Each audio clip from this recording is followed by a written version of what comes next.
Smackdown was pretty good. It was pretty good. I must say so myself. It was pretty good. I wouldn't be shaking your hand. I'd be whipping your ass. But that's just me. Hello, how y'all doing? I hope y'all had a good day today. I had a good day today. It was a good day today. Okay? I like the way that rhyme. Ladies and gentlemen, welcome to the show. We are going to first recognize some peoples, okay, like we always do. Okay, okay. Kayla was numero uno. She came in right when I went live on time. Get turned down just a little bit so it don't flag me for the NBA stuff.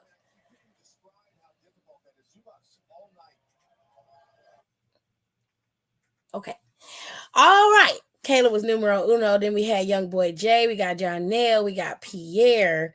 And then number 5 goes to Nika. Shout out to Nika, NBA, young boy Jay, John Nail, Pierre, and Kayla for being my top 5 commenters of the day. And then the honorary commenter goes straight to Donnie because he was the 6th man on the bench today. Okay. So the draft is finished. And if you were not available or you didn't understand how the draft went today, okay, it was very, very simple. They didn't make it too hard. They didn't make it so that we couldn't understand what was going on. They even gave us the rules, okay? They even displayed the rules for us, all right? So the draft went like this. Number 1,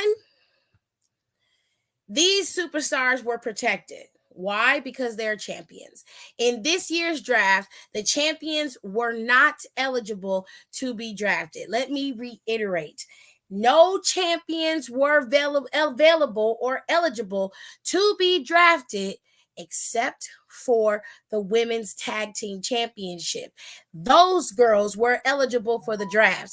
And the way that it works is like this. Superstars from the Raw brand, the Smackdown brand, and the NXT brand were all eligible. There were 4 rounds tonight, and there'll be 6 rounds on Monday. Okay.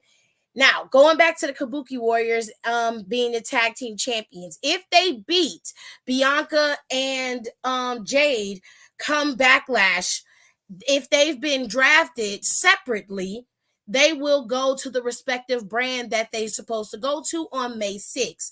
All draft rosters will officially lock in on May 6th.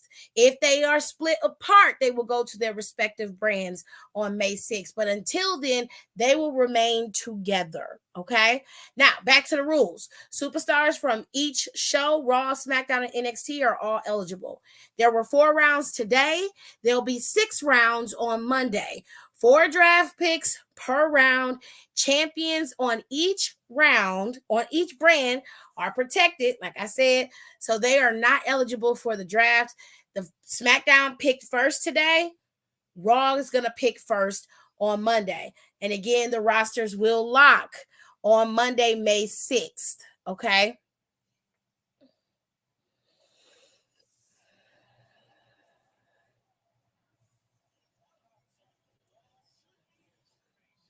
Period. Oh, good. Okay. If you think so, you live your best life, babe. Hello, Layla. How are you? I'm like, no, he wasn't, but yes, he was, girl. Hello, Tariq. How are you? I'm glad it was even picks. I'm glad it was even picks too. It was a nice draft. They had some really surprise picks, so we gonna get into it, okay? But we gotta let's get some things out the way. First things first, they had the guys do their contract signing and they talked a little bit. Now AJ Styles said what he said. He said, Cody, I'm happy for you. We ain't never really crossed paths, but we kind of been running parallel in our careers. Both of us had to go on outside of the WWE to really build ourselves up. And now we here as premier superstars. You know what I'm saying? And he was like, I respect you. He first started off talking about LA Knight. I said, okay, girl, I can't get mad at you for that. I would talk about somebody too who whooped my ass at WrestleMania. But anyway, anyway, he He then goes into Cody and basically he was like, yeah, you finished your story. I'm happy for you. But I hate to tell you that your first title reign is going to be your last. And Cody, he mentioned his daddy. All of them mention his daddy when they come and talk to him every single time. Cody said, listen, when you put CODY in the conversation, all that bullshit cease and desist, okay? I'm my own man. I do what I want to do. I move how I'm supposed to move. Things come to me because I am who I am. Ain't got nothing to do with the last name Rhodes. It's all about me, honey. It's me. It's him. It's I'm is him, okay? Cody came out there in this badass fuchsia pink suit. I said, bitch, you better serve. He looked good, okay? Child. They had their little words, and then they shook hands, and AJ Styles with his Perk Plus hair floated his ass out the ring, and then, and then Cody left. And Triple H came out there and kind of cut Cody off in the middle of his little celebration and was like, hey, listen, I know you like being out here and shit and, twirling and showing out for everybody, but bitch, we got a draft to get to. We don't have time. Your ass out. Okay, you got to go. So the draft has happened. Okay, ladies and gentlemen, and baby, baby, they gave us a banger after banger after banger, and we love it. We do. We're going to talk about the first round draft picks in a second. Okay, they were very minuscule with the NXT picks today, which I thought was very interesting, but they were very minute with those NXT picks today. But we finna get into the first round. We finna get into it. First round, right out the gate, number one was Bianca Belair. She was the number one overall draft pick of the draft period. And you got to show that always has a lot of faith. The company got a lot of faith in you. They have put you out there as one of the top girls, if not the top girl. So Bianca being drafted number one overall is a very, very big pickup, okay? Because they could have drafted anybody. They could have drafted Charlotte. Just because she injured don't mean she ain't on the roster, okay? They could have drafted anybody, but they chose Bianca to be numero uno, okay? And that is amazing, okay? That is amazing. We love it. Did anyone see that sign that said AEW stands for Arena Empty Wrestling? No! That is fucked up and hilarious at the same time. God damn. That's crazy. Arena Empty Wrestling. That it's not that okay. That's funny, but that's messed up.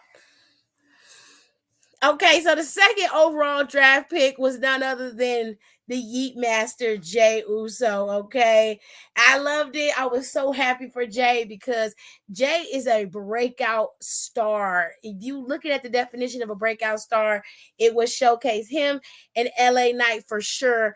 Jay Uso just has been eating everybody up week after week after week after week.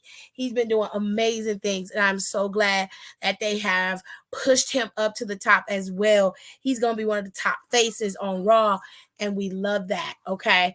Also, Carmelo was the third overall pick over there on good old Smackdown. He's coming to the Blue Brand, and that was the pick I said, but I did want Carmelo on Raw.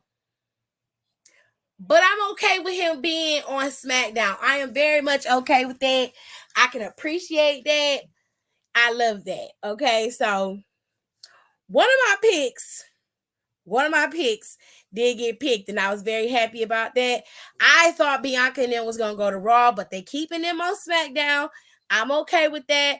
And there's going to be a lot more filler on SmackDown, a lot more beef on SmackDown. We're going to get to that in a second. Okay. And then our fourth overall pick was none other than Seth freaking Rollins. Okay. So Seth is going to stay on the Raw brand, which leads me to believe that CM Punk is also going to stay on the Raw brand because they're going to want that match leading into Mania next year. this is gonna be an interesting time. Okay, it's gonna be very, very interesting. So Seth is staying on Raw, and of course, his wife is currently champion on Raw. So I suspected that they would stay as long as Becky had the title. If if Rhea hadn't went down, I think that they would have both been drafted to SmackDown. That's what I think. But I am very glad that this draft pick, this particular draft, the first round was really, really good. It was very, very interesting. And I was like, look at that. Now, Bianca was the only woman drafted in the first round, but it was a good draft round overall. It was an excellent. We loved it. Did we love it? We're gonna give it a round of applause. No, no, okay. It's fine. We love a good, you know, standoffish queen. We love that. Anyway, Carmelo Hayes decided he wanted to come out and talk to Cody while Cody was out there. And basically, he shot his shot. Okay. And he was like, well, since I'm on the SmackDown brand now, and you the big kahuna, you the ace coon boom, you the big guy on campus. I think it's only best that I come out here and shoot my shot. You know what I'm saying? He was like, how about you and I go at it one-on-one tonight? Cody was like, I don't know. I haven't got my gear. I'm not dressed. And oh my God. Silly me. I have my gear. I'm dressed. I can go. Chins up, boobs out. It's showtime, honey. Let's go. So the match was made. Okay. Main event for SmackDown was Carmelo Hayes versus none other than the WWE Undisputed Champion, Cody Rhodes. Okay. By the way, when we get to that match, it was actually very good. Very, very, very good. Now, let's move on to another match that happened, which was Legado del Fantasma versus two members of LWO in Dragon Lee and Rey Mysterio. Now, Ray and Dragon Lee ended up winning, and everybody was in the middle of the ring, kumbaya, and then Santos Escobar said, I'm finna come out here and break all this shit up. He had his Ice Capades bitch walking around with him. She was finna go out there and ice skate for the Olympics, but the Winter Olympics, they ain't happening this year, so she was practicing, But anyways, she came out there, looked like she was finna go right to Dancing with the Stars. Now I don't know what she want to do with herself. But it looked decent this time. She didn't look tacky. She actually looked cohesive today. So I ain't gonna be too hard on her, But Lola with the lips came out there with him, and they sashaying, and he put his glasses in her hand. I said, oh, so you just hold shade today. Okay, great. So Santos basically was like, y'all can break up y'all little love fest because I got something that you want to see, Rey Mysterio. You might want to pay attention, Dragon Lee, you too, because I told you one thing, I might be a lot of things. A son of a bitch. I might be, a bruiser. I might be attacking people from behind, but one thing I'm not is a liar. I said, well, damn, you might as well be. At this point.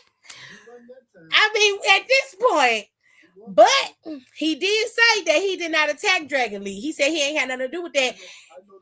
That's right. Brown, go to bed. Go to bed, Brown.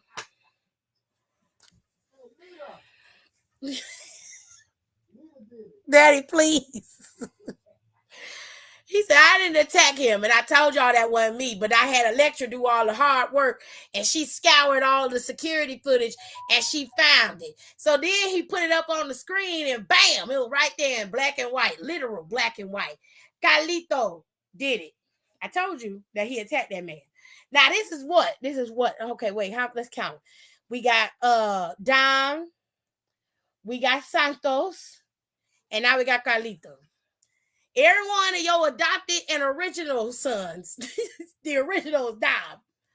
Every one of them end up leaving. I'd be shocked if what's his name? Joaquin don't do something and bounce. I'd be surprised if Dragon Lee don't do something and leave. Child. Listen, I'm gonna tell you what the problem is, okay? Ray ain't a deadbeat father. That's not the issue. It's his ability to believe in the children that he adopts and creates. That's the problem. That don't make you a deadbeat. It makes you a disappointment, but it don't make you a deadbeat. Rey Mysterio problem is instead of him thinking and going through with what he knows is correct, he goes with what's popular at the time. So think about it. Back when Ray had his son with him and Edge was with him, he chose Edge over Dominic. That's what caused Dominic to go over the edge. When you go to Santos and him and his relationship, Carlito was the one who caused that relationship to go over the edge, mainly because he chose Carlito over Santos. He did the same thing again with Dragon Lee and Carlito. The pattern is repeating, and the only constant in this particular equation is you, Rey Mysterio. You got to do something, okay? You keep losing cheering left and right, and you keep adding new people. You can't keep adopting kids and then dropping the ones who you feel like is turning on you. At some point, somebody got to call you out on your bullshit, okay? And you are on some bullshit, sir. All right, you got to get it together. Now, look, Nicki Minaj said it's best. All these bitches are my sons, and if they your sons, then you bred them to be this way. This is your fault. Fix it. Carlito always been a backstabbing bastard, though. That ain't never changed. He always been that way. If you don't remember Carlito from back in the day, there's a reason why the Peacock Network exists. Go back and look at what Carlito used to do to people. Besides the spitting the apple in the face, he was a grimy motherfucker back in the day. Okay?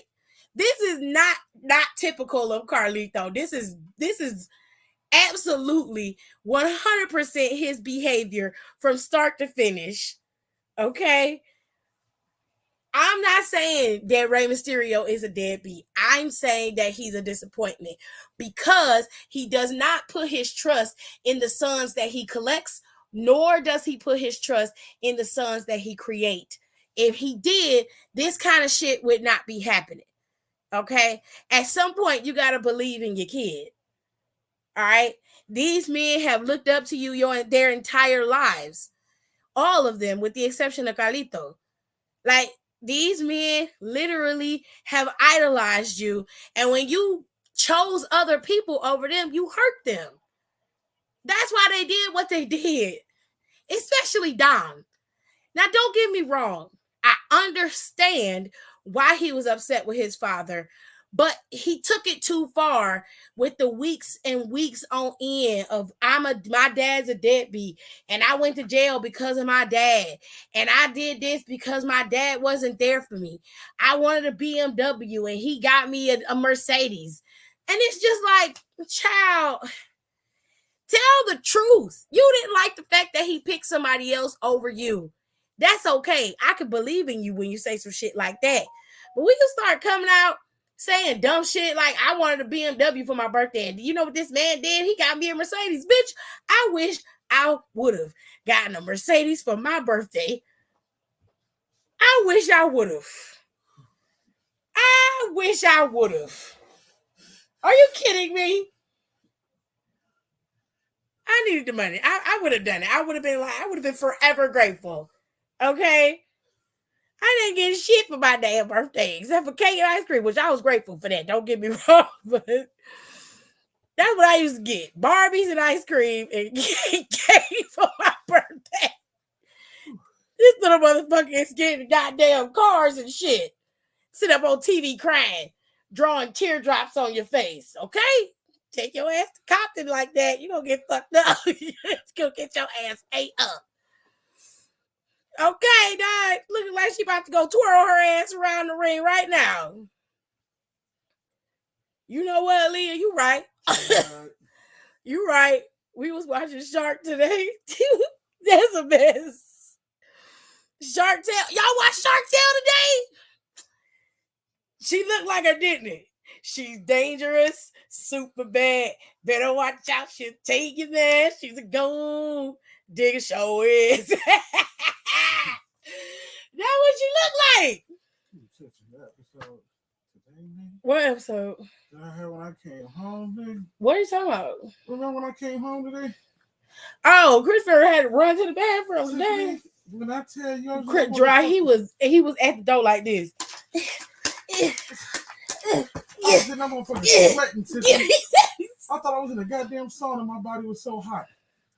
I had to take a shower and go to sleep. Nigga, I was downstairs sleep. Christopher, what did you eat? Yours truly. I got to change my diet. I got you. Dad! I got to change my damn diet. Daddy! Daddy! Well, that shit. Christopher, I'm online. I was on 91st and St. Clair. I gotta go. I'm gonna take a break. I will be back because he is never gonna stop. I'll be back. I will be back. Still don't know my words, still stressing perfection. Let you all in my mental, got me looking too desperate. Damn, you ain't deserve.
Honestly, that sound like a fair trade to me.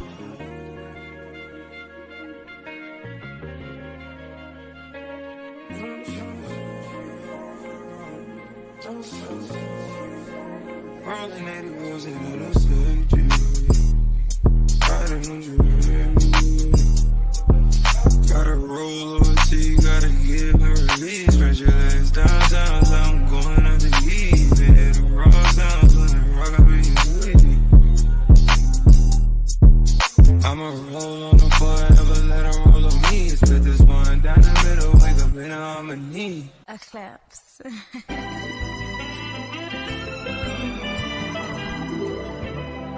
Don't close your eyes to get away. Just bang my line and I'll arrange it. Beautiful, girl, you're stainless. You'll be fine, I'll be painless, yeah. All I'm drinking is champagne. All you want is the same thing. Yeah. The 10,000 building, get your ass an apartment, put you inside a G-class, that's just a starter kit. Plenty things count in life, but none of them is the thought of it. New piece around my neck is chess games, but shorty stay with calculated moves like Beth Harmon. Swear I'm more Purple Rain Prince than Prince Charming. Disappointment, I stay expecting it. The pessimist, gold medalists, flush the magnums just so they not collecting my specimens. Damn.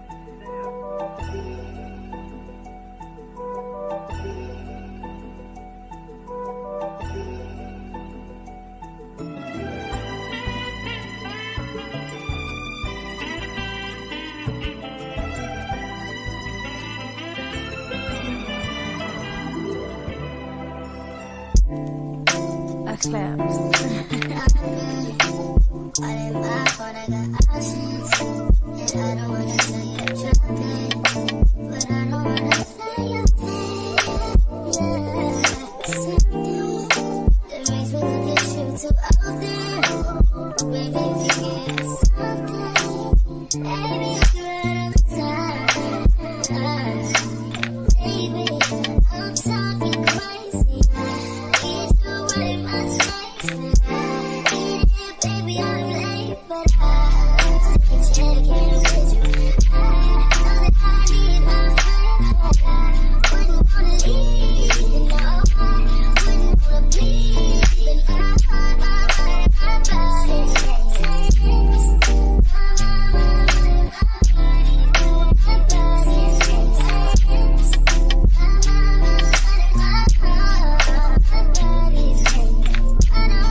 Okay. It had to be that yours truly, man. How long was you on the toilet for? Today? Yeah. Shit. I sat there. I was trying to calm my body down because Tiffany, my body literally got so fucking hot. The sweat was running down my arms. I wasn't doing shit but sitting there. Christopher, like how long was you using the bathroom though? So I probably sat there like 20 minutes, but I only like used it for the time I used it for. I don't know. I didn't time it. But I sat there because I was trying to get my stomach to stop hurting for one, and I was trying to stop fucking sweating. I was trying to figure why the fuck the door was halfway open when I came home. Cause he came in the house and ran down the stairs like a bat out of hell. He will not let me finish doing this. Shit, I thought I was going to die. I'm like, damn, God, this how I'm gonna do it. This how you gonna do? Don't be mad at God. He didn't tell you to take your ass to Lord, yours truly and eat that shit. I need some breakfast. That nigga said breakfast. It was an F on the end. I need some breakfast. Christopher, please. Please. Hey, chat. I can't. Chat shit. Yeah. Don, them, I know they be able to clean. Will you stop?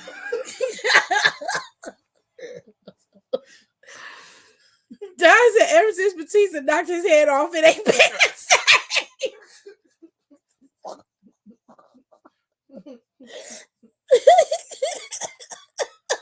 I was trying to figure out for the life of me why the hell you had that long ass ponytail on that man on that show. And when I saw it said Tiffany Sewell, You can kiss my ass. I thought it was Sewell. I don't want to hear that shit.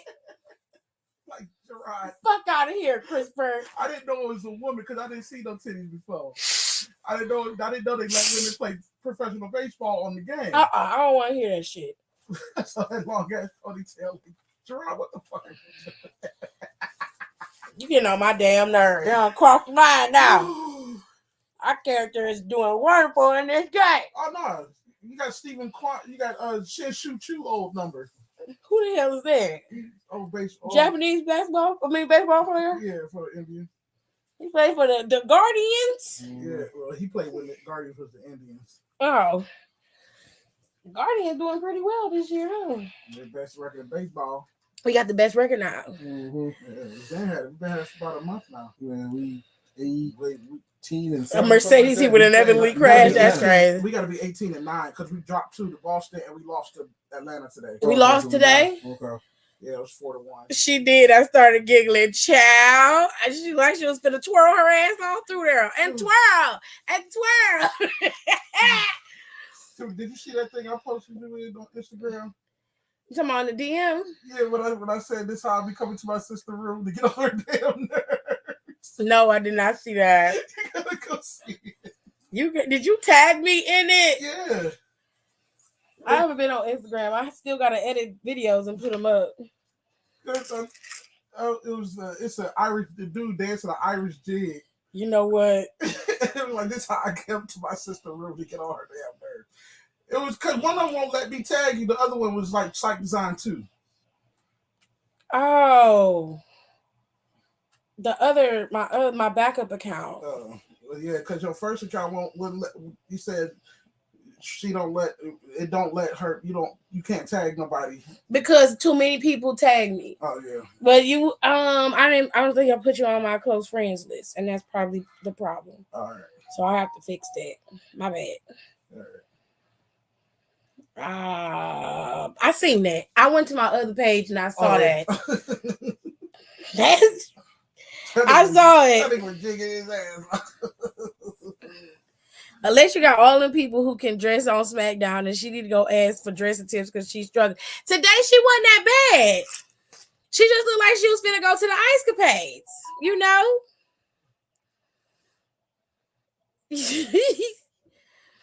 You say they hate. They said they feel your pain, Chris.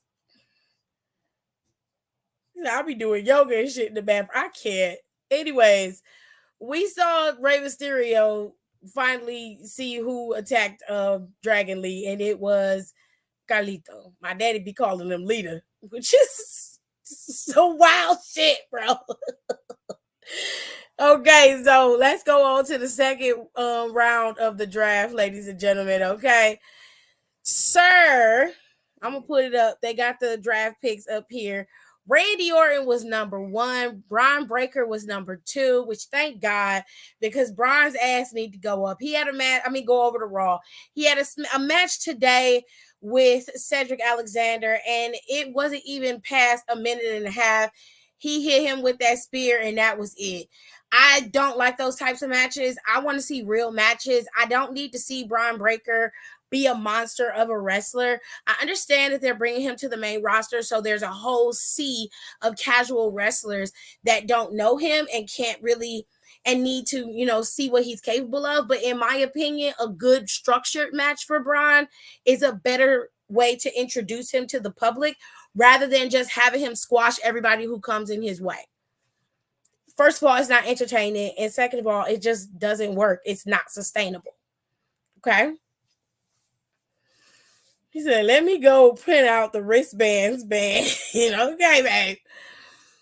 Then we had Nia Jax drafted to SmackDown, and this was the draft pick that I definitely wanted.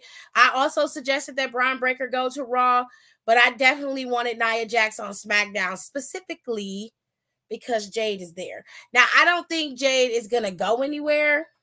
But even if she does, if they win the tag team titles, Jade could still be a Raw superstar and Bianca be a SmackDown superstar. And both of them can still compete as a tag team until they lose those titles, and then they can go their separate ways. Okay? So that's just a little something to keep in the back of the mind. All right? Hold tight, y'all.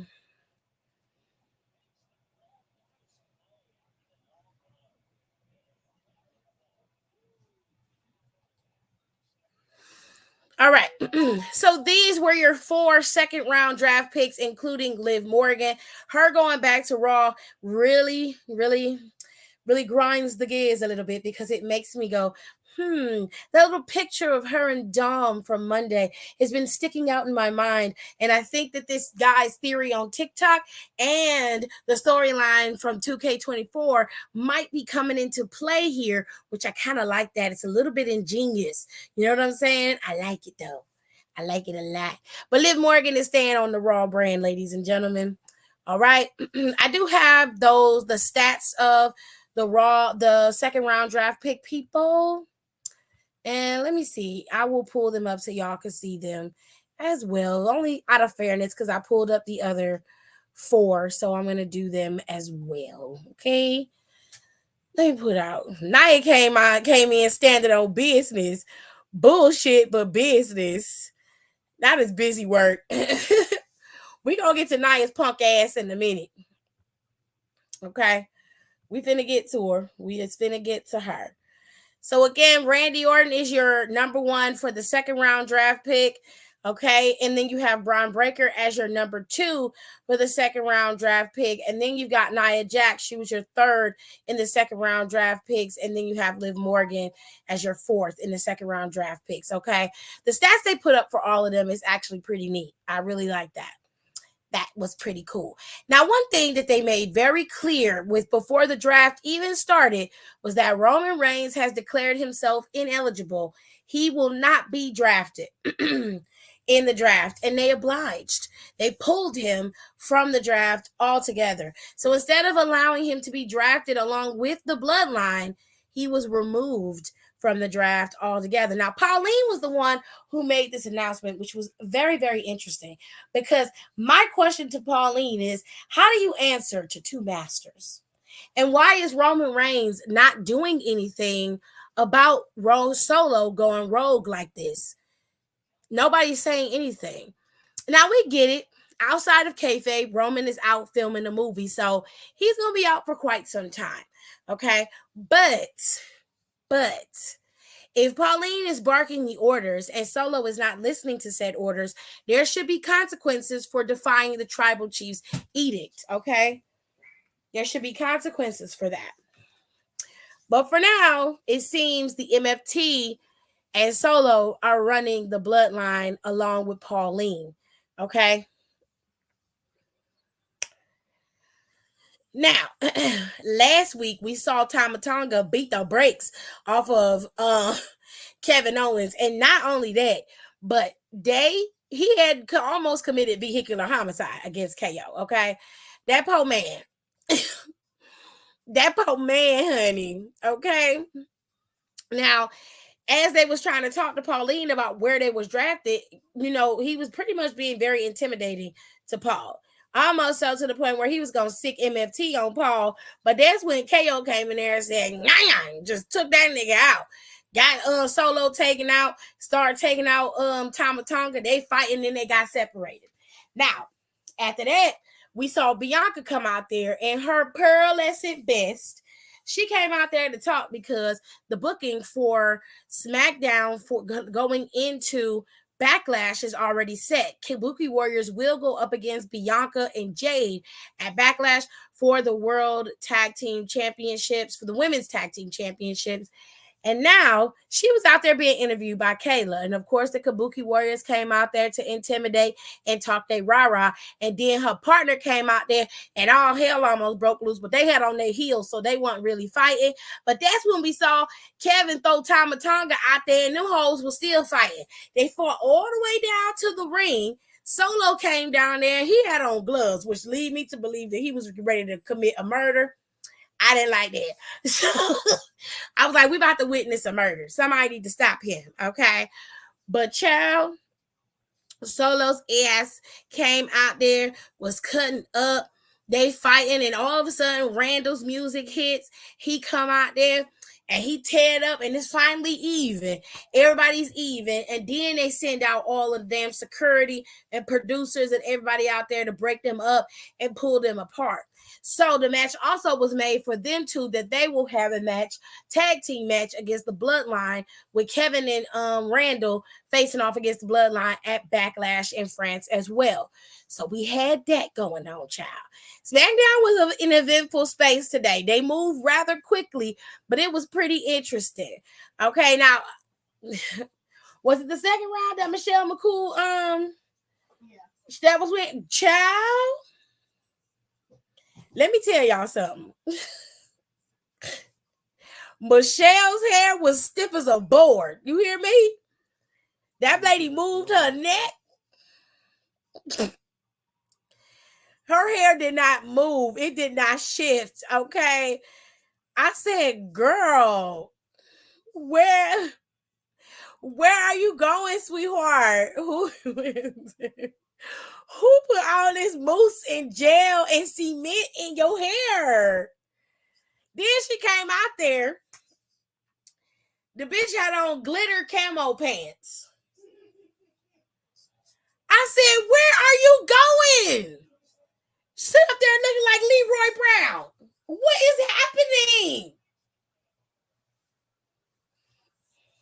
Girl, she was killing me, child. And I was looking, I'm like, them that pants got glitter on them. They got sequins or something on them. I said, oh, honey, you could have just slicked her. Like, okay, I love a good slick back hairdo on a Caucasian woman, because it looked real sleek and very chic and cool on them, and I love that. But I feel like they was trying to give it that little under flip, that flip thing that they like to do at the ends, and I feel like they should have just let it go straight down. Because it was just too much, and it was so hard and crispity crunchity. I was like, oh God. Tori looked amazing. She was standing next to her doing the Raw picks. She looked great, but face-wise, she looked fine. But that slick back Negro hairstyle she had, baby. Oh, sorry, honey. I'm sorry. It was not eating for me. I was like, oh, girl. Oh, girl. I said, oh, wow. Now she looked sick. I don't think she looked sick. I thought face-wise she looked great. I thought body-wise she looked great, but I just thought the choices of clothing that she wore was a bit interesting. And then I thought her slick back Negro hairstyle was crazy. That's all I'm saying. She wasn't ugly, but Michelle has looked better than this. And I feel like she could have put on some jeans. She used to wear them low-rise jeans all the time, and she looked great in them low-rise jeans. She had the kind of body that she could wear low-rise jeans and she not look like a whole weirdo with them, So I would have been okay if she would have did that, or just wore some baggy, pants. Take it back to the 2000s where they wore the band tops and the baggy pants like Zelina did. Zelina outfit was cooking today. I love Zelina's outfit today.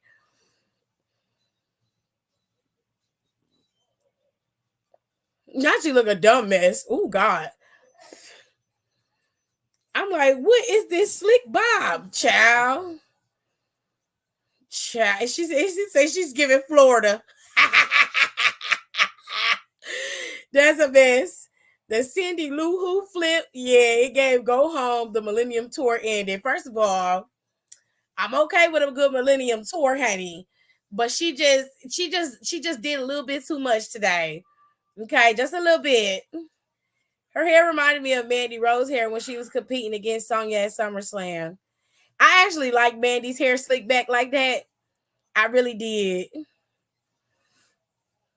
Please, I'm too high. She was giving slick back Negro. Shit. Okay, so let's move on to the draft round 3. So the third round, Devon Dudley and Bubba Ray Dudley did the draft picks. And I just want to know if anybody knows, anybody on Twitter and anybody over here on YouTube, is Bubba Ray working for the E right now? Because we done seen a lot of him. Now, I know Devon be back there producing and stuff, but do Bubba Ray work for the E? Do he work for the E? I'm just curious. I'm not trying to start no mess. I'm just asking. He said that fuck ass helmet Bob, child. And she don't even get the honor of it being called a fuck ass Bob because it was not a fuck ass Bob. Okay. She was a slick back Negro. She was almost a bull-headed hoe. Okay. Zelina need to just go ahead and turn on LWI. I mean, I kind of have to agree, but she looked real cute today. She did. She looked real cute. Anyways, round 3 was an interesting round. Okay, so LA Knight went number 1 in the draft for SmackDown for round 3. So shout out to LA Knight. Everybody loves LA Knight. I personally wanted LA Knight to go to Raw. I thought it was a better pickup for him to go to Raw, but I am okay with LA Knight going to staying on SmackDown. I'm okay with that. I just wish that he would have gone to Raw. And it was kind of obvious that Rick was gonna go to Raw. His wife is over on Raw. She's the announcer, so they're not gonna split up the couples. So obviously Ricochet was gonna stay on Raw, and then you've got the bloodline being drafted, sans Roman Reigns. Okay, this is very important because that means Roman, it would be considered a free agent. He is not drafted, so he can go anywhere. He can pop up on any show at any given time. That's what makes that so interesting. But Pauline is talking to Roman. However, Roman isn't giving any orders about Solo and Tama Tonga, which that is what's throwing me off here. And I was just like, if you have this information about Roman not being drafted in the draft, why are you not relaying orders from the tribal chief about Solo and the MFT? I don't know. But I mean, Solo acting like because Roman lost, he no longer is the tribal chief. But we all know Solo's win-loss record is abysmal. So you can't say anything about it. You can't take over either because technically you're a loser too. I'm just saying. But anyways, the final draft the final draft pick in the third round went to none other than our Irish king, Sheamus. Okay, so again, we got number 1 went to LA Knight. Number 2 went to Ricochet. Number 3 was the Bloodline, including Solo, Tama Tonga, and Paul Heyman. And of course, the final pick in the third round of the draft was none other than Sheamus. Okay. Oh, we are cooking. So the next match on the show was Naomi versus Tiffany Stratton. And Tiffany Stratton basically went to Nick and was like, you saw what I did last week. I took both of them out. So when am I going to get my championship match? And Nick was like, hold up. Wait a minute. It's a 22. That's not how that works, back. You stuck your nose in some shit that didn't have nothing to do with you. But I am not the one who is making a decision here as to what you get and what you don't get. He said, we are going to have a match between you and Naomi tonight. And whoever wins said match, they will then face off against Bailey at Backlash. And she was like, that's a dumb idea. Who made that stupid idea? And Bailey was like, ding dong, bitch, it was me. Okay, watch your fucking mouth. Girl, you better take your little high school ass back down somewhere and go sit down. All right, it's a pecking order around here on Smackdown. You don't just start attacking people and think you're gonna get your motherfucking way, because that ain't how that work, ho. You understand? That ain't how that work. You gotta earn your opportunities around here. I'm not handing out shit to nobody. And she was like, okay, whatever. And she flips her hair and walks her little stupid ass off. So she come out there, and now her thing is it's Tiffy time. And she had a Tiffany epiphany, but I didn't listen to what that epiphany was because her epiphanies are few and far between, and a lot of them are stupid. So I wasn't listening to her. I muted the TV, and then she came out, and I didn't listen to Tiffy time either. I let her come in the ring. She had a decent match with Naomi, but Naomi did this split off the apron onto that bitch's chesticles. She was like, it's glow time, bitches. And I was like, period. That was a good match. Them girls was out there fighting. And then Nia Jax's big ass come out there and take out Bailey while they wrestling. And then attack Naomi. So that cost Tiffany Stratton the match. So Nick made the match a triple threat. So now at WrestleMania Backlash, it's going to be Naomi and Tiffany versus Bailey for the women's championship. And you know Nia Jax's punk ass is waiting in the wings somewhere for her opportunity, but she gonna keep attacking folks till she get what she want to. Oh, raggedy bitch. Oh, she got on my nerves. I said, why do you hoes keep doing this? Why? I'm like, I can understand you want to be seen. Bitch, we know you here. We just saw you get drafted. You could have attacked Bailey in the back after the match had been decided. Why do y'all keep ruining matches? It be the good matches y'all ruin. I don't ever see nobody coming out there fucking up Brian Breaker's matches. Y'all made us suffer through that LWO match, which we done seen 17,000 times. Ain't nobody came out there and broke that shit up. Some of y'all worthless. Just piss me off. Stupid. Got on my damn nerves. Oh, Jesus.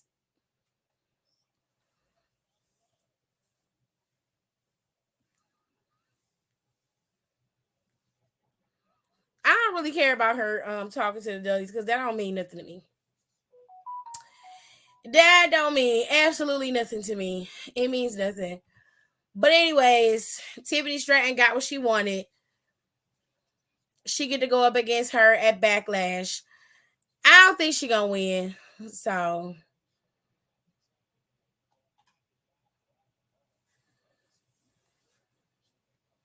now if I was Trinity, if I was Naomi, I would wait till that bitch is in the back and I turn off the lights and whoop her ass with an orange in the sock. I just beat her ass. Beat her ass. Watch.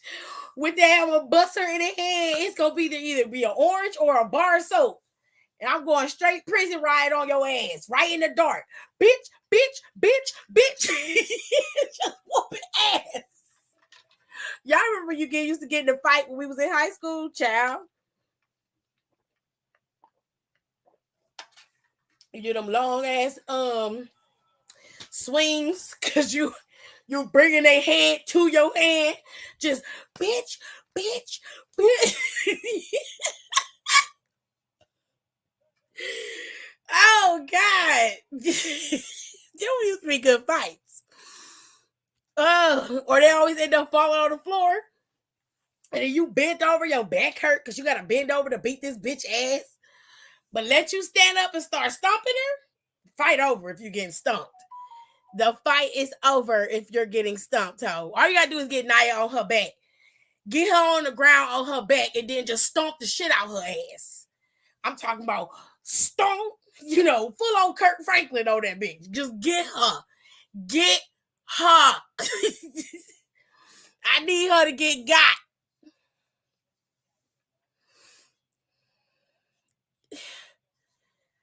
don't. So we not gonna let me just like. Okay. I haven't gotten to that yet. I haven't gotten.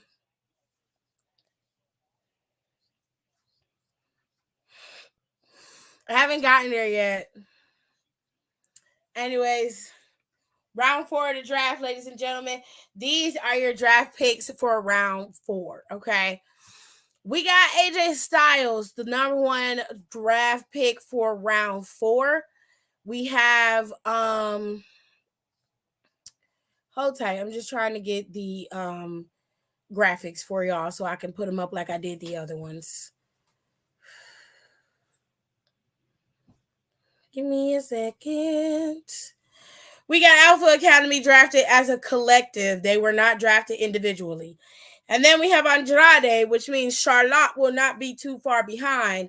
And then none other than Kiana James was drafted. Now, I distinctly remember that I said this woman needed to be drafted since they was never going to give her the championship. And I'd be damned if they didn't draft her. She was never going to get that women's championship, which I think is a damn shame because you missed a golden opportunity with the type of villain that she was. She would have done an excellent job as the NXT Women's Champion. And it's no shade to Roxanne. Roxanne is fine, but we've seen Roxanne's version of a heel on top of the mountain already, and you should have went with Kiana as your next one to lead NXT's women's division into the new era, along with Trick Williams. Okay, to me, that was a better pick, but I am happy with Kiana coming to the main roster. I just need them to make sure they use her properly. Do not pull a Zoe Starks with her because Kiana is better than that. And I'm not saying she's a better wrestler, but entertaining wise, she is the better suited wrestler for Raw. She can speak on the microphone. She's damn good at it. She is excellent in that ring. Kiana is the total package when it comes to her being a character. She's already developed. She was light years ahead of her wrestling class when it came to the NXT recruits. She was already set in who she was and what she was capable of. Kiana was the poster child of what you are supposed to do when you get a golden opportunity in this company. And if they give her the opportunity and strap the rocket to her, she most definitely can be one of the money-making superstars on this roster. But they got to do it right. If they don't book her properly, Kiana's going to be a failure. And that ain't going to be her fault. It's definitely gonna be WWE's fault. But fuck ass Kiana is on the roster. Fuck ass Kiana has made it. She made it. We love it. We love that for her. See, if I just know you're gonna be cutting up on Mondays, now that Kiana on Raw, I'm gonna be tearing her ass up. I could give her props and talk about her like a dog at the same time. I do it with Nia Jax every day. I just read her ass for filth. And I do fuck ass Kiana the same way because she be on that bullshit. Okay? Not just screaming. Got the dying scream. Period, Tirsa. I was thinking Kiana or Kaylani. Those are all solid picks. I need Kaylani to develop more character before she go up. I need her to get more character. But Kiana is the 4th pick for the final round of the draft. They had Teddy Long and JBL doing these picks. Alpha Academy was the 2nd pick for... You hear that? For the draft, and they picked them as a faction. So all of them were drafted to Raw, obviously because they're getting ready to ramp up the feud between Gable and Sami Zayn, because Sammy's gonna blow past fucking Bronson Reed. Tittles ain't finna do nothing. He ain't finna do shit. Okay. Andrade was drafted to Smackdown. We love that for Andrade. Okay. Andrade. If Andrade is going to be on SmackDown, then we know his mommy's going to be on SmackDown as well, which means Charlotte will be drafted on SmackDown. probably this coming Monday. Okay. And then AJ Styles, Mr. Perk Plus King himself, was your number one pick for the fourth round of the draft. And ladies and gentlemen, that is your draft for SmackDown. It was a pretty solid draft. They made it very even this year. There wasn't no 3 picks for Raw, 2 picks for SmackDown type bullshit. It seemed like they were very strategic about where they placed people. So we love that. Now, Monday, according to the rules, they're going to have 6 rounds on Monday, and each round will still have 4 draft picks. Okay. So we're going to see where people are going to end up. And again, the champions are protected, which means all of the Raw champions will not be chosen in the draft this year. And that's just this year. So next year, they may not do protected picks next year. So we'll have to wait and see. But Logan Paul is also scheduled to be on Monday Night Raw. I'm not sure why he's scheduled to be there. I'm very confused by that because he should have been on SmackDown. He should have been on SmackDown, not going to Monday Night Raw, but he's scheduled to be on Raw for some odd reason. He is scheduled to be there. Okay. And now that Randy is pulled off of him and he's been put on with the Bloodline and KO, they gotta have somebody have a matchup with Logan Paul. So maybe he's going to Raw to set that up. Who knows? She needs a character first. Yeah, Kehlani definitely does. I was hoping to see more than one woman from NXT drafted to SmackDown, to be honest. Well, there's a whole other draft coming on Monday. So there you go. So you just have to wait till Monday and they will probably draft more people from NXT to Raw and SmackDown. So you never know. With all that being said, loves, the last thing we saw on SmackDown this Friday was Cody Rhodes versus Carmelo Hayes. And I will say that they did a pretty damn good job of wrestling each other. Cody hit his arm trying to do his Cody cutter. He fell in the middle of the ring because Carmelo sidestepped him. So he didn't get to catch the full cutter at all. He ended up falling on his shoulder a little bad. So he might have a little bit of a stinger. Next time you see Cody, he might be taped up and bandaged up a little bit. I don't think it's too bad. I think he did, I think he hit his arm pretty hard on that mat the way he fell. So hopefully he's not too injured and he'll be able to continue to go on. But you know how Cody is. His arm could be hanging on by a thread and his ass is wrestling. Okay. He don't give a shit. So he probably going to be taped up. He probably going to have a tap out tape on him. And then he going to be going about his business, child. That's pretty much how that's going to go. You know what I'm saying? But that's how the show closed out. Carmelo and Cody were wrestling each other. Banger of a match, I have to say. Carmelo almost beat Cody a couple times, and he looked great going up against Cody. Carmelo Hayes has always been a star for me, so I'm very, very excited about where they go with Carmelo in the very near future after they get rid of what's going on with fucking Logan Paul. I see Carmelo Hayes as United States champion. I would give him that title or let him feud with LA Knight and see how that works. Like I see a lot that Carmelo Hayes could do. He has a lot of potential and he can go places. Like Carmelo is a well-built, ready-made star, just as fuck ass Kiana is, okay? So it's going to be very interesting to see how they do with Carmelo Hayes on the SmackDown roster. Give him a couple feuds, build up a couple things, see where he ends up and what he ends up doing. It's going to be interesting time, ladies and gentlemen, okay?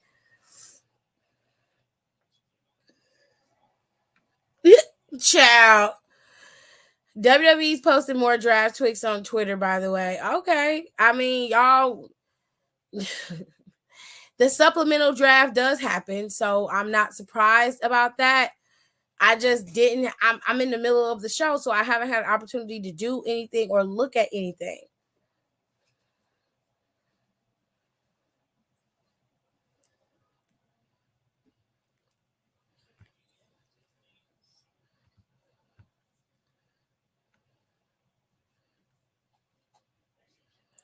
Don't you want me, baby?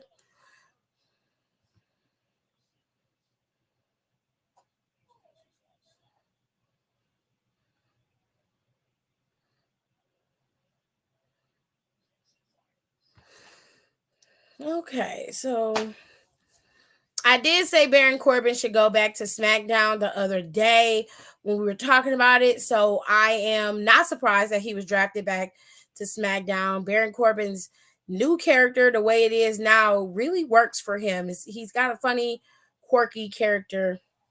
I don't see any draft picks for WWE on WWE's Twitter. I don't see that.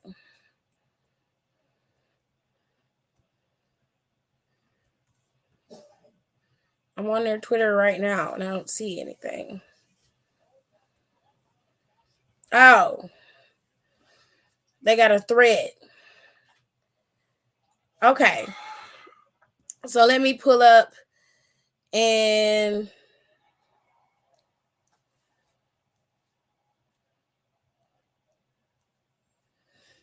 not Subaru's places. Slogan is "Let's go places." I can't. Okay. So here is the supplemental draft. Okay. Cedric Alexander and Ashanti the Adonis were drafted as a tag team to SmackDown because they are a tag team on SmackDown. Alba Fire and Isla Dawn are going to SmackDown, and I think this is a better fit for them. I think that with their overall character set, with them being the Enchantress and the Witches and everything, I think that that would fare better for them over on SmackDown. Baron Corbin has been drafted. He's no longer a free agent or part of NXT. He is moving back to the Blue brand, and Ivar is going to Raw. We love that for Ivar. He's already there. Love that for you, Ivar. You've got it. You've got it, babe. All right. Oh, I kind of was hoping that Mia Yim was pulled from the OC and sent over to Raw. But Mia Yim and Luke Gallows and Carl Anderson are still on the Blue brand. They have been drafted back. I don't know. I'm kind of disappointed about that. I'm kind of disappointed. Shayna Baszler is drafted to Monday Night Raw. Shout out to Shayna. And Zoe, boo. Zoe Stark has been also drafted to Raw. I mean, I see why they wasn't drafted on TV in Zoe's case. Shayna, I would have put her on TV for her draft. And no shade to everybody else, but I need to see that y'all was drafted. Honestly, I'm not trying to be shady. I'm really not. So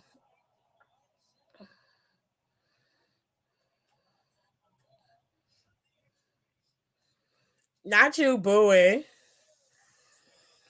I mean, she get on my nerves. NXT shit was actually fun to watch, but her Raw stint, like, she irritates me. And I ain't like the way she was talking about Jada Parker on the internet. And I know that they ain't character and shit, but something about that just screamed. I don't know. It just seemed. I ain't gonna say nothing.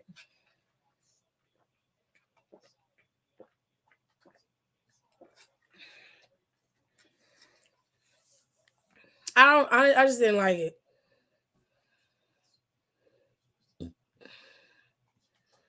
I was just like, ugh, I don't like her. I don't like it. And Hoosies. I'm kind of sad. The only one I'm really not happy about is Mia. I really wanted Mia to go to Raw. I feel like Raw is just a better site for her specifically. And I really would send her to NXT, honestly. And she still could go to NXT. And I would love to see Mia Yim competing in NXT and possibly become an NXT Women's Champion. I don't have nothing to do with her politics, but I just didn't like the way she went at Jada Parker. I didn't like it. It was just like, girl, why do you care? Let me see if I can pull it up.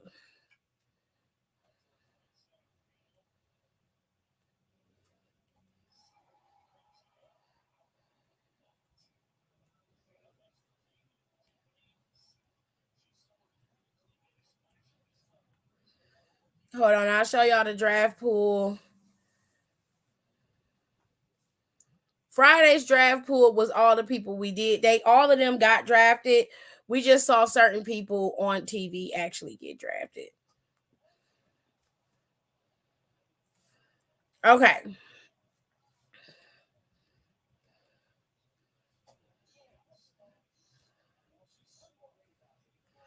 So let me show y'all where it started at for Zoe Starks and Jada Parker.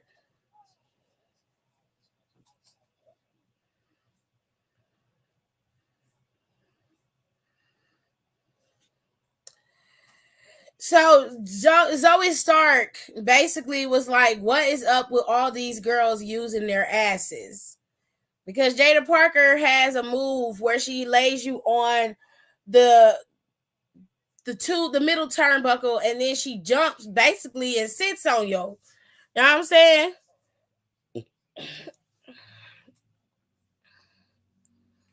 Now, once Zoe said that, Jada Parker was basically like, she was like, hey, you see my act just like everyone else does. Don't be shy out, but baby, you got your ways and I got mine. But since you wondering about it so much, fuck around and find out, basically, is what she told her. Now, Zoe, weak ass, didn't have nothing else to say. So her response was, I will legit wrestle circles around you, so sit your ass down. Meanwhile, Jada's on TV and you're not. Girl.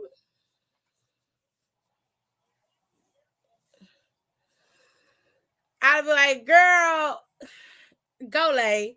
I didn't like it because she started it, and I just didn't like that.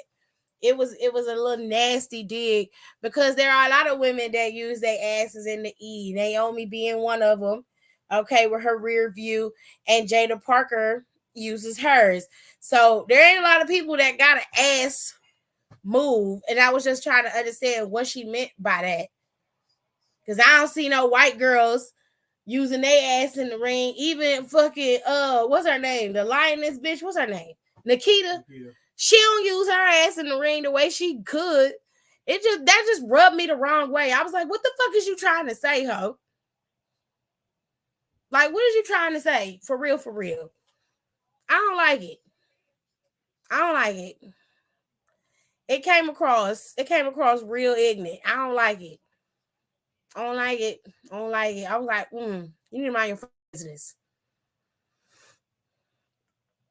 You got to understand Zoe's standpoint. She's against women being sexualized in the ring and wants to be seen as an equal. That has nothing to do with it.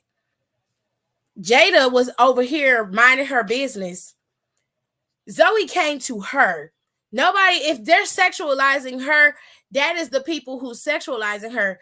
That ain't Jada Parker's business, because her homegirl, fucking Trish Stratus, was out there, and Trish Stratus used to be the symbol of the 2000s and in the late 90s. So were the other women. Women get sexualized every day, no matter what. They could come out there in a fucking,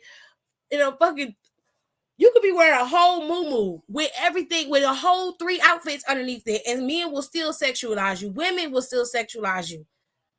I don't want to hear that. That's bullshit. If it was about her being sexualized, she should have said that, instead of looking at the match clip online and then talking about her using her ass. Fuck you mean? Nah, I don't want to hear that. I don't want to hear that. If it walks like a duck and quacks like a duck, she'd rather people watch women's wrestling for wrestling, not sexual desires. Who brought that up? Jayla, you brought that up. Nobody said nothing about Jada Parker being sexualized but you. So even Zoe Stark didn't say that. She was just talking about the girl using her ass in the ring. Whether she feels that way or not is irrelevant. It's the way you went at her.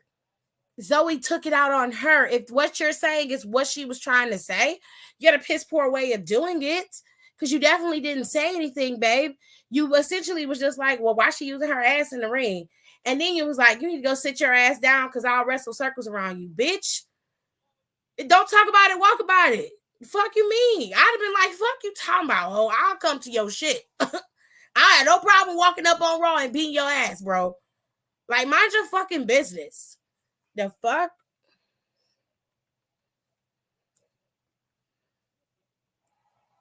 She probably mad because she don't got what Jada got. She can buy it. Everybody else buying it. Shit. But it could be storyline 100%. If it's kayfabe, I still don't like it. Because I don't like the undertone of it. It don't sound right to me. It don't look right to me. And just like y'all kids say, I feel some type of way about it. It's making me feel like you on some bullshit. Because I can understand it better. Let's say she said, what's with everybody using the super kick? That makes sense. You know why? Because that's a move that's broad. Everybody uses a super kick. Women, men, everybody. Okay? But I only see a few women with using their behinds as a move in the ring, and both of them black, and her ass is as white as the driven snow. So I don't care what nobody say. It don't look right and don't smell right to me. It stank. Two of them like, one of them Samoan. Who else use theirs? Rikishi? Nia. Oh, Nia do use her butt. I forgot about Nia. Do she count? Yeah, she counts. She's sitting on you. I guess. That shit count. I guess. I feel some type of way about this because may not be shaped like Jada's and Naomi's, but it do count. Well, she just got a big ass in general. I feel some type of way about this because I've had an ass, real ass, my entire life, and have been in spaces where similar comments were made to me where I didn't even do anything. And it also don't feel right because Jada black. But this tracks because when all of the girls in Jada's PC class were still developing, there was a post saying that Zoe seems to like the type to not rock with any non-indie girlies, and they all was liking the post. I don't think it has anything to do with race. Okay. Not to mention Zoe said nothing about Nikita. Well,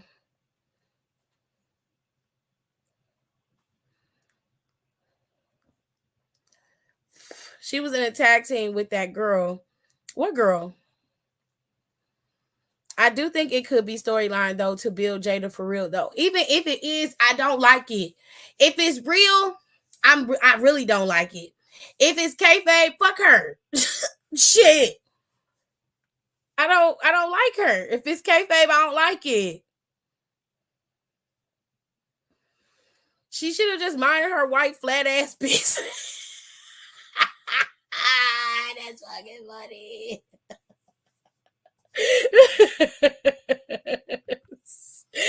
Because Nikita walked like her back hurt to accentuate her ass, but that's cool. Nah, bruh. I'm just saying. Her being direct made it personal, so we definitely seeing that match in a week or so.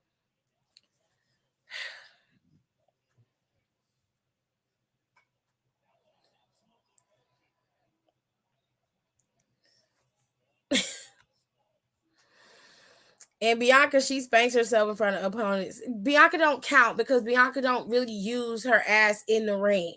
She got ass for sure, but she's not using it in the ring. So I don't count Bianca. IDK, I like Zoe. She's really good in the ring, but I do think she needs character development. I mean,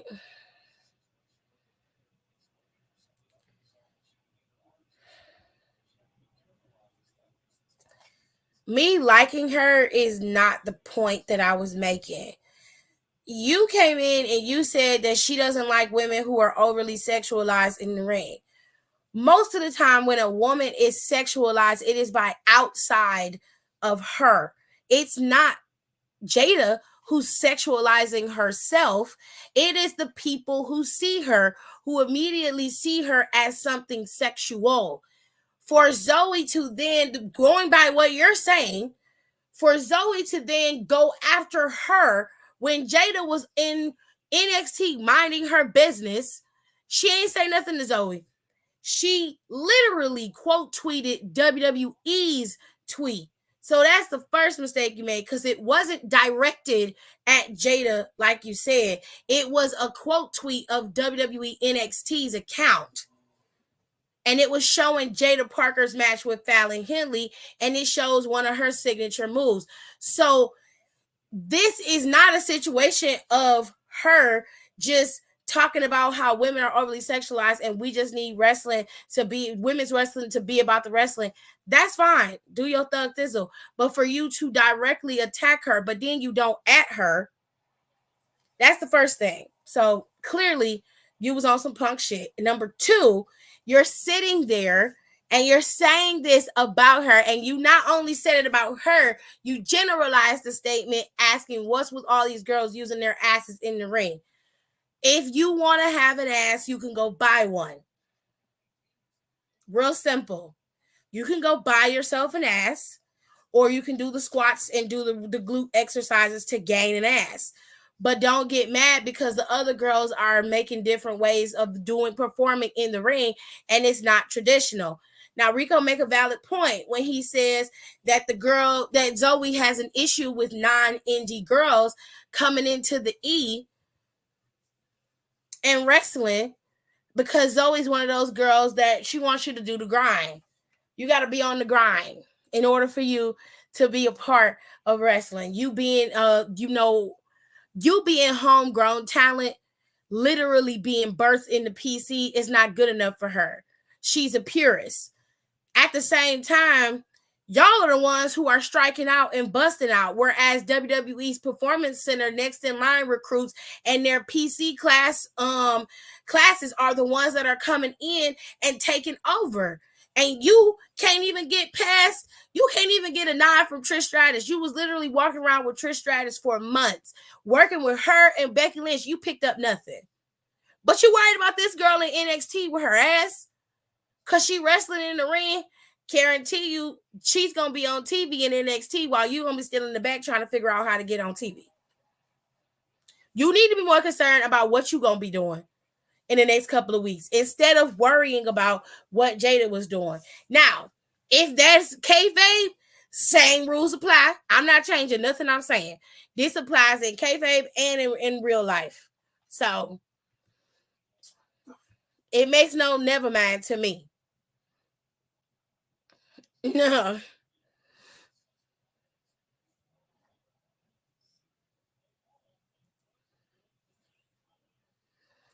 They might go the bully route where she makes fun of the NXT girls online to showcase the talent.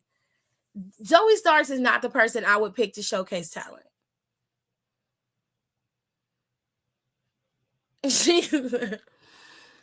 And they don't have to. That's the point. Like, they don't have to. At this point, Zoe needs Jada more than Jada needs Zoe. If I'm looking at it from your perspective and removing my bias, because I do have one, I'm not even going to lie. Removing my bias, and I'm just looking at the two women, Jada Parker has a greater chance of being seen on TV every week for the next 2 months than Zoe Starks does. And that's not even me trying to be funny. That's just the reality of the situation. So why would I then in turn use her to showcase the NXT talent when I can just showcase the NXT talent?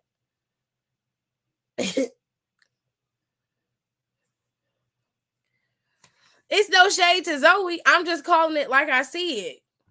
You know what I'm saying?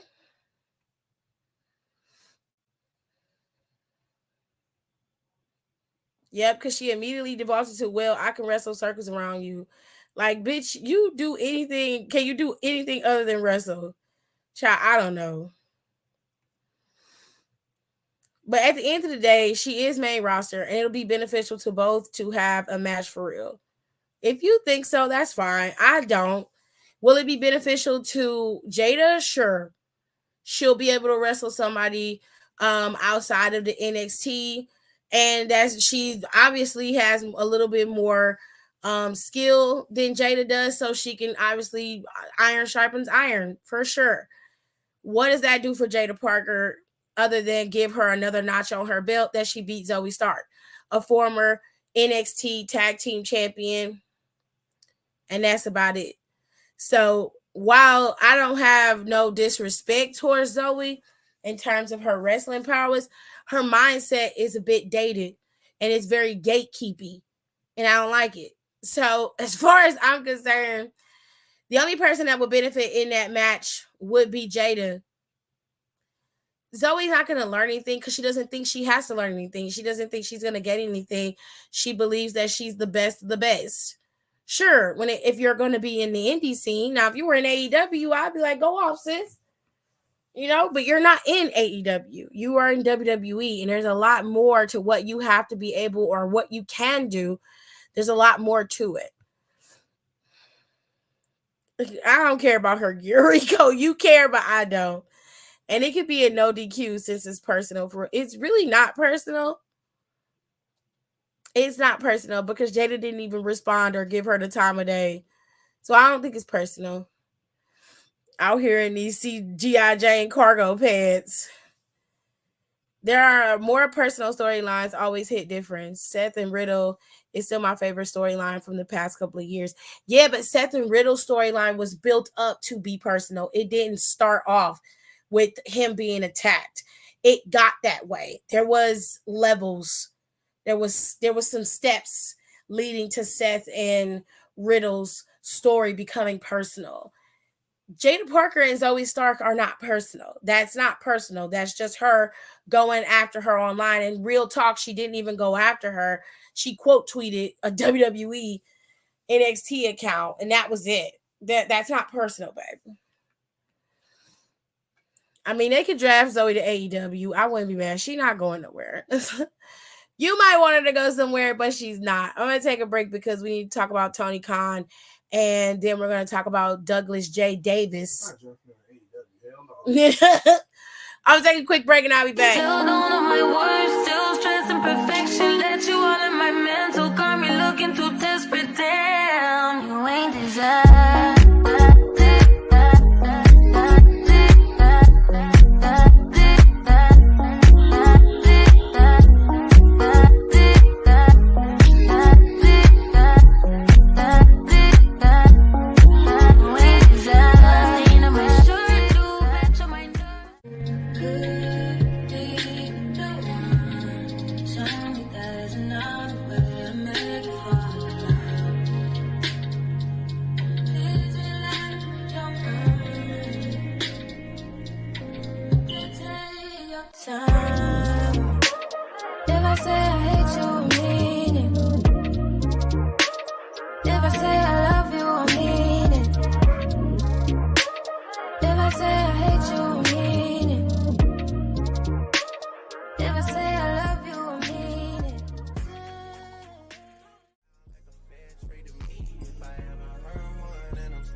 Honestly, that sound like a fair trade to me.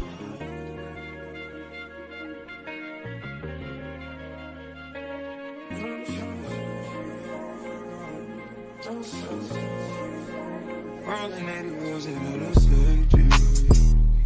Riding on you. Gotta roll loyalty, gotta give and release. Spread your legs down, down, I'm going out to eat. Hit the raw sounds when I rock up in your sleep.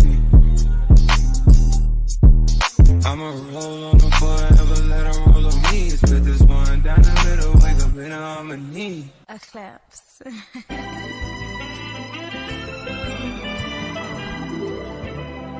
Don't close your eyes to get away. All right, so let me get these other comments out the way.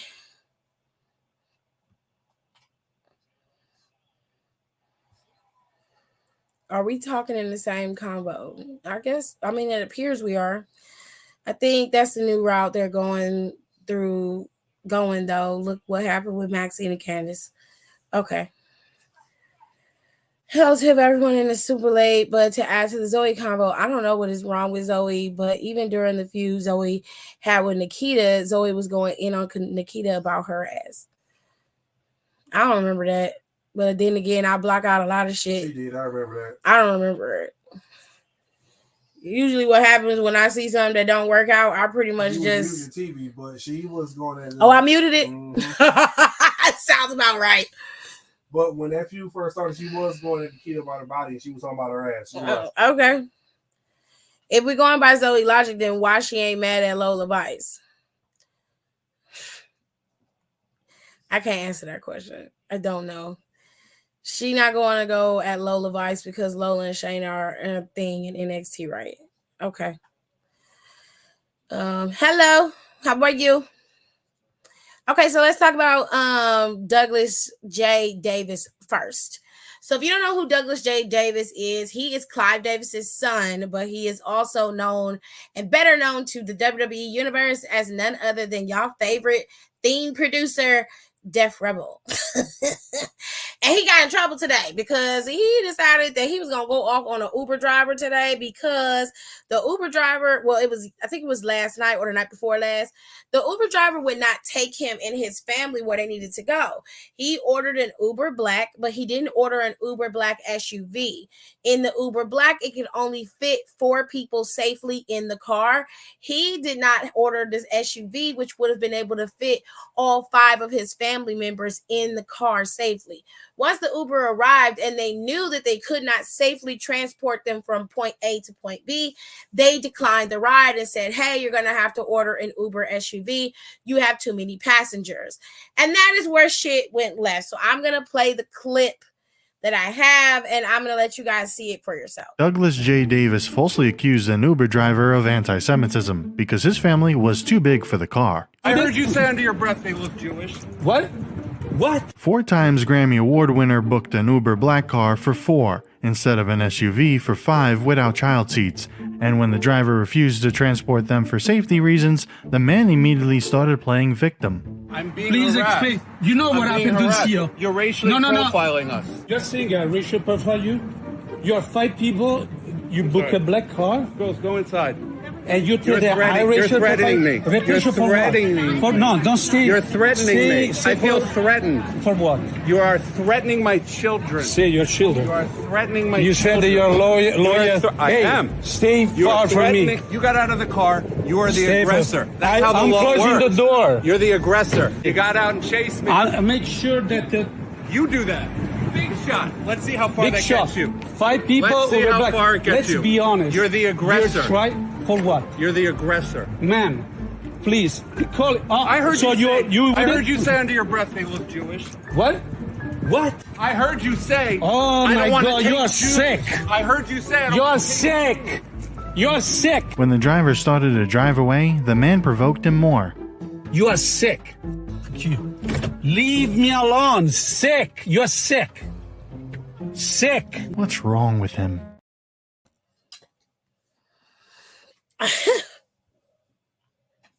Now, I went to Reddit because Reddit, they had it up on Reddit and put it out there. Now,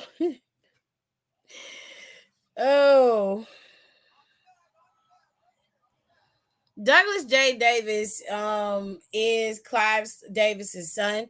He is an American music industry. He's in the American music industry as an executive. He's an entertainment lawyer, and he is also a producer. I don't know if I would say that the driver was being racist toward him. That's an interesting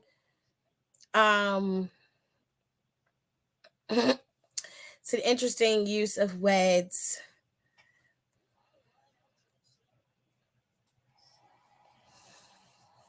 So essentially what happened is Davis reported the Uber driver, and the Uber driver is no longer allowed to drive for Uber.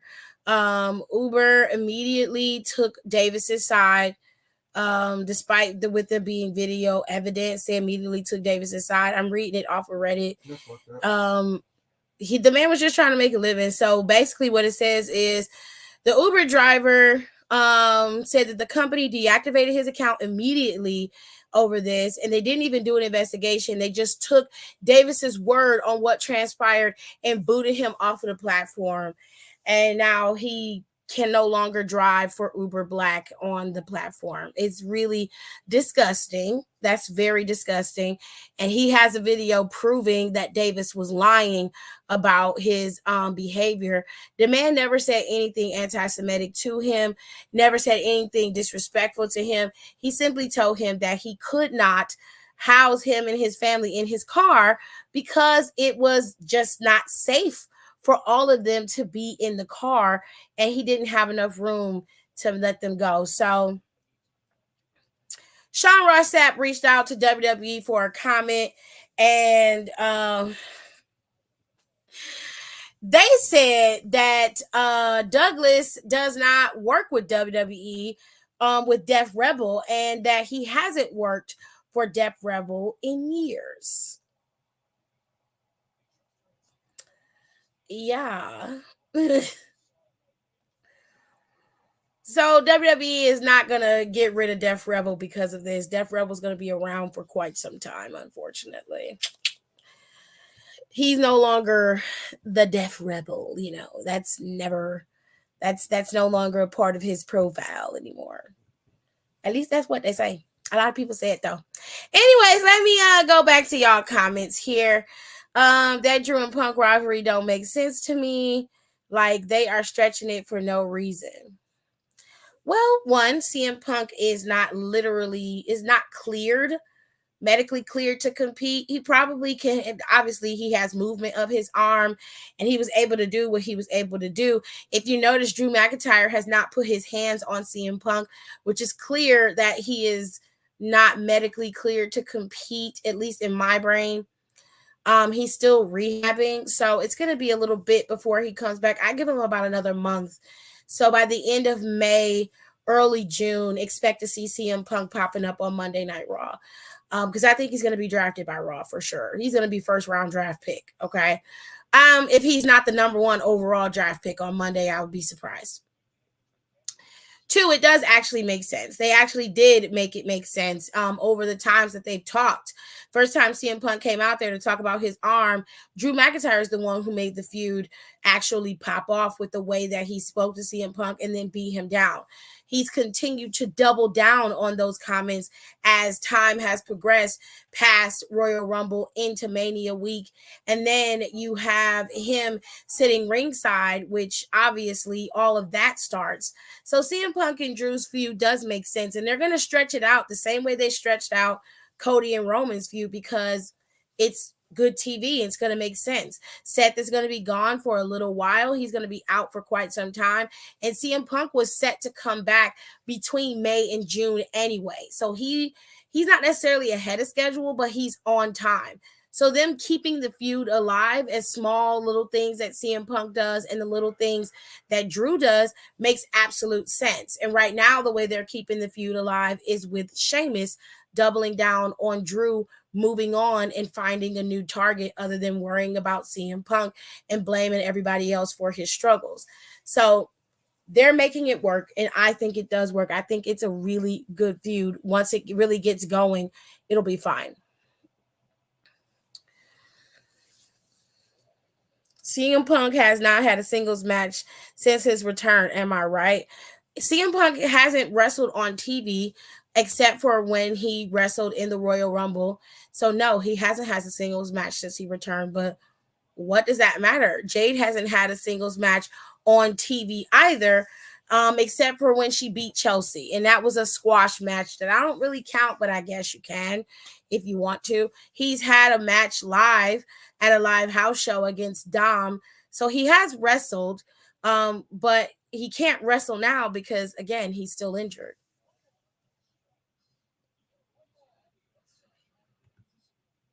Why does CM Punk need to be a manager? I'm confused. Why can't he just wrestle? Y'all don't have no problem with Edge and Christian wrestling, so what you got a problem with CM Punk wrestling for? All that money he got, booked the correct damn Uber in the first place. That's what I'm saying. He's the one who messed up, and Uber punished the driver instead of going after him. And he had video evidence that he didn't do or say anything disrespectful to him. This is why they should make it mandatory that all Uber drivers have cameras in their cars that start as immediately when the back doors open, and the cameras run 24/7. Like, it should be mandatory that you have a camera in your car, because motherfuckers play too much. They play too much. And this is some bullshit. This is some cry wolf type shit. I would have beat his ass then. Since I got fired, I should be able to whoop his ass. Thanks. The fuck? He just should have just said his remixes are trash. That OVO driver ain't know who that man was. That Uber driver didn't know who he was. He had no idea. Saying he was racially profiling is crazy, considering the driver's accent and the fact that is a whole white man. I was very confused. Well, with all the shit going on since October and all these student protests, I ain't surprised. I am the deaf rebel. Some of y'all got to think before you start moving them thumbs. I'm just confused as to why CM Punk has to be a manager, but everybody else that's older that has come back to wrestle can wrestle, but he's not allowed to. I don't get it. Anyways, let's move on to Tony. Tony Khan had an interview today that he did because his dad owns the Jacksonville Jaguars. Am I right? Is that the team that his dad owns? Correct. His dad owns the Jacksonville Jaguars, and Tony Khan had a spot that happened on AEW Dynamite with the Elite and Jack Perry and Okada. Actually, all of them were out there. Jack Perry attacked Tony Khan, and then Tony Khan was attacked by the Elite with I don't know their names, the Young Bucks. I don't know what is Nick and the other dude name. I don't know. All I know is Mutton Chop 1 and Mutton Chop 2. Thanks. Anyway, or carbon copy of Shawn Michaels 1 and carbon copy of Shawn Michaels 2. That's disrespect to carbon copies. I mean, well, they pattern themselves after him. You could tell. Like, everything down to the way they come out there, to the way they entrance, to their moveset, everything. Any hoosies. They attacked, and Tony Khan has been selling it from start to finish. He got a neck brace on and everything. The neck brace all loose and shit. There's so much space in that neck brace. I don't know what it's bracing. But that's not what that's not what we're talking about. We talking about Tony Khan's comments on TV today while he was being interviewed. He was talking about himself as well as AEW as a conglomerate. And then he talked about WWE. I'm going to just let y'all hear it for yourselves. In many, many, many years, we are like the Pepsi of pro wrestling. Yeah. And we're up against a really evil juggernaut. WWE is our competitor. That's who we're facing. AEW, like the Pepsi of pro wrestling. WWE is like the Harvey Weinstein of pro wrestling. I think, all right, And, all right, Tony. All right.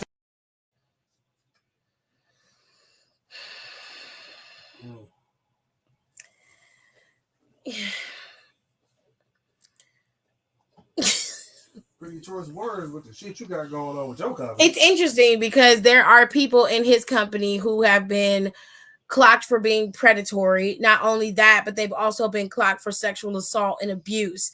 And yet here he is talking about the WWE being the Harvey Weinstein of wrestling. It's not WWE that's the Harvey Weinstein of wrestling.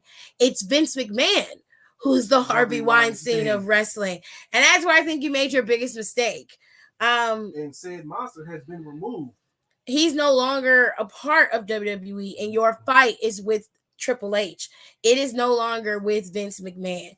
But then again, you've been on a very pouty, childlike tantrum tour for the last couple of years, and you have been such a baby about everything that has been happening when you should be focusing on AEW and what AEW can do. Now, don't get me wrong. I think that the Elite turning on you and Jack Perry turning on you and them making themselves be at the forefront of what I would say is a broad takeover of AEW is a smart thing to do storyline wise.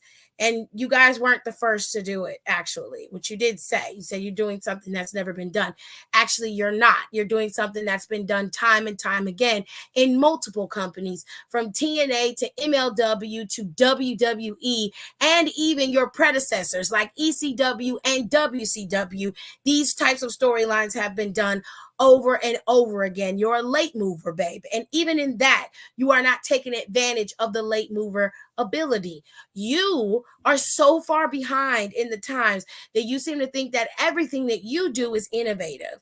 What happens in AEW a lot of times is great, but there's no substance to it. There's no oomph. There's no emotion. There's no fun. You suck the life out of it, mate. And you're so busy worrying about these 5-star matches that you keep putting on that you're not holding your audience's attention long enough to keep them there after these 5-star matches. You got your Tony Storms, and you've got girls like Deonna Purrazzo, and you have Chris Statlander there, and you've got, of course, Thunder Rosa, and you have Julia Hart, and you've got Aleister Black. You've got so many things going on in AEW. And if you love Swerve, he's your first Black African-American champion, so good for him. You got Willow now as your second TBS Black Women's Champion. She's the second Black woman to be the TBS champion, excuse me. You've got Willow there, and you have Mercedes, but she's not cleared. You have opportunities with major people there, including Shane Taylor and the Shane Taylor Productions. You've got Khan there. You've got so many people who could be doing great things on TV for you. You had Joe going, okay? You have a good thing, but you just like being praised for doing the bare minimum. I've noticed that. You just like being praised for doing the bare minimum. And I'm not about to give you props for doing just enough. Not going to do that, babe. You've been around for 5 years. You have no excuse. And if all you're going to do is complain that you're up against the evil juggernaut known as WWE, then okay, let's say WWE goes down. Let's say WWE is no longer your competitor. What does that make you? I mean, you've been releasing talent quietly for the last couple of months. Nobody said a word about you.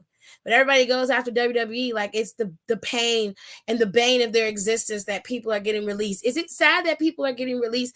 Absolutely, it's sad. Because you never want to see people losing their jobs. So I'm not saying that it's not a sad thing or that you shouldn't feel bad for those who were released from WWE. But given the fact that within the last 10 years, matter of fact, the last 5 years, this is the smallest release list that we've seen in the last 5 years. The smallest release list. Okay? Because usually there'd be at least 10 to 20 wrestlers let go in the E. There were less than 10 wrestlers let go in the E this year. Less than 10. And if we're being fair, all of them were not being used on the roster. We weren't seeing them.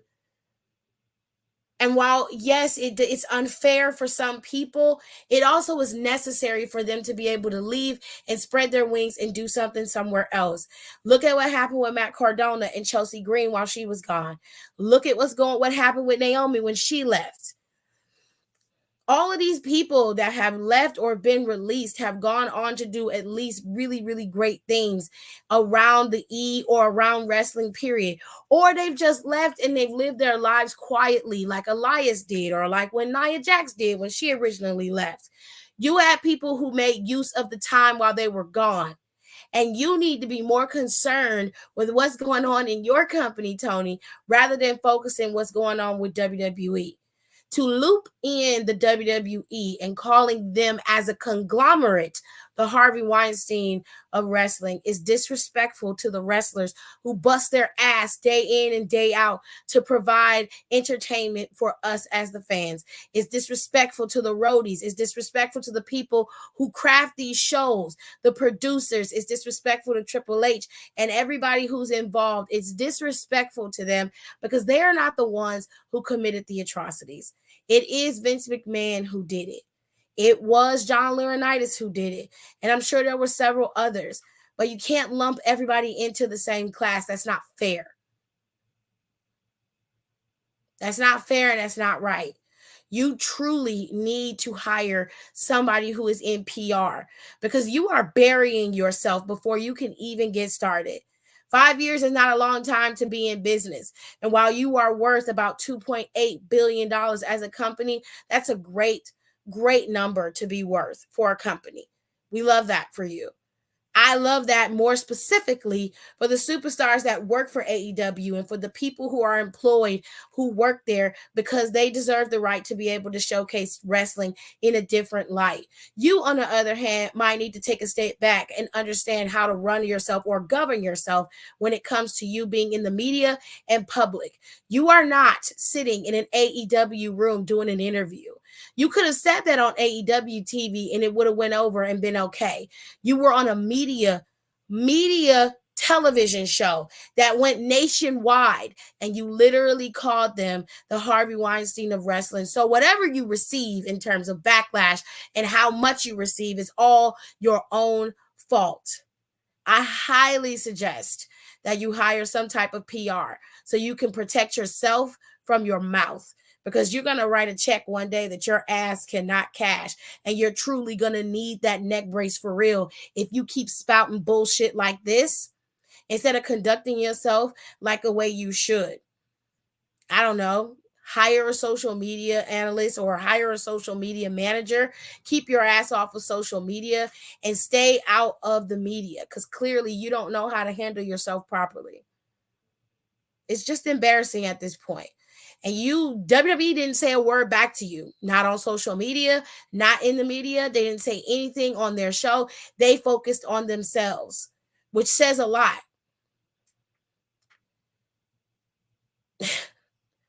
It means I don't see you and I'm not going to talk to you because you're irrelevant. And I think that's going to stick in your craw even more because you don't like the fact that they're ignoring you, which is what they should be doing. I'd ignore your ass too because you ain't shit.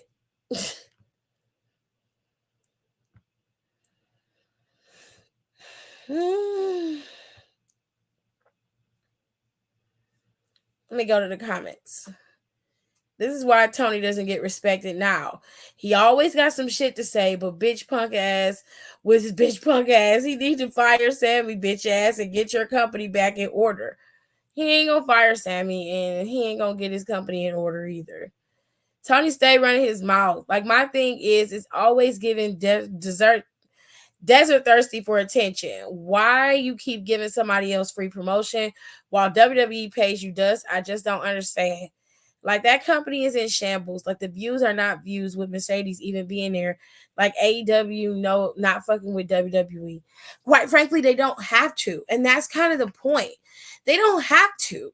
They don't have to necessarily compete with WWE directly, like going bar for bar, story for story, match for match. They need to be AEW. And that's what makes them different. That's what makes them stand out. That's what makes them great, is them being AEW. You also shine a bad light on Ring of Honor when you say these things out loud as well, because you own that company as well. You got a great thing going with Athena. She's at 500 plus days as champion. It's not been that many Ring of Honor women's champions who have been champion that long. Athena's getting ready to be on what? 2 years? If she gets another 100 plus days, she'll be at 2 years as champ. Just saying. Like, why the fuck is Athena still on Ring of Honor? But he want a Ring of Honor so bad. He should have just let Impact buy Ring of Honor. I didn't know they was buying it. Like AEW got a hell of injuries. Like one happened Wednesday. Get you a real medical team, Tony. It's given. Why are you missing so many main stars? Like, why are Edge and Christian champion in 2024?